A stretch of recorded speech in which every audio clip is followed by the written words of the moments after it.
విజయ్ దేవరకొండ చక్కటి హీరో. అర్జున్ రెడ్డి గాను ఇతరత్రాను మన తెలుగువారు, ముఖ్యంగా తెలుగువారి నా మాటకు వస్తే చాలామంది భారతదేశంలో ఉన్న యూత్ యొక్క గుండెల్లో ఉన్న కుర్రాడు. ఆయన ఇవాళ నిన్న బెట్టింగ్ యాప్లకు సంబంధించి ఈడీ పిలిచినప్పుడు, ఎన్ఫోర్స్మెంట్ డైరెక్టరేట్ పిలిచినప్పుడు ఆయన బయటకు వచ్చి ఇచ్చిన ఒక ప్రెస్ మీట్లో బెట్టింగ్ కాదు అంటే బెట్టింగ్ యాప్ కాదు, గేమింగ్ యాప్ అని. బెట్టింగ్ యాప్లు, గేమింగ్ యాప్లు నిజంగానే తేడా.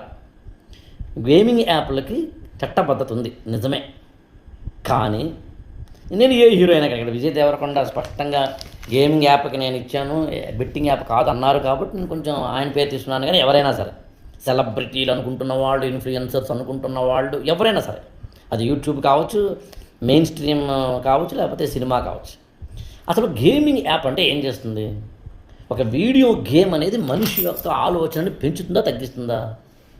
మామూలు కుర్రాళ్ళు, అమ్మాయిలు, ఒక 8వ తరగతి, 9వ తరగతి, 6వ తరగతి చదువుతున్న పిల్లలు, టీనేజ్లో ఇంకా రాని పిల్లలు, టీనేజ్లోకి వచ్చిన పిల్లలు అలా వీడియోలో గేమ్స్ ఆడుతూ ఉంటే వాళ్ళ బ్రెయిన్ కెపాసిటీ పెరుగుతుందా?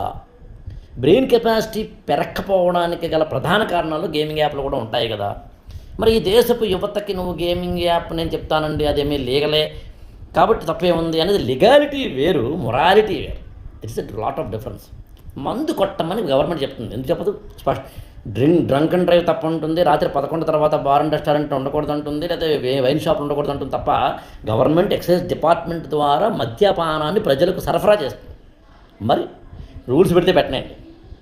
సిగరెట్ తప్పని చెప్తుంది ఆ గవర్నమెంట్. ఆ మాటకు వస్తే సిగరెట్ షాపులన్నీ మూయాలి కదా. ఇప్పుడు చెప్పండి, సమాజంలో ఒక 100 మందిని తీసుకోండి, మందు కొట్టడం రైటా రాంగా అని చెప్పండి, అడగండి.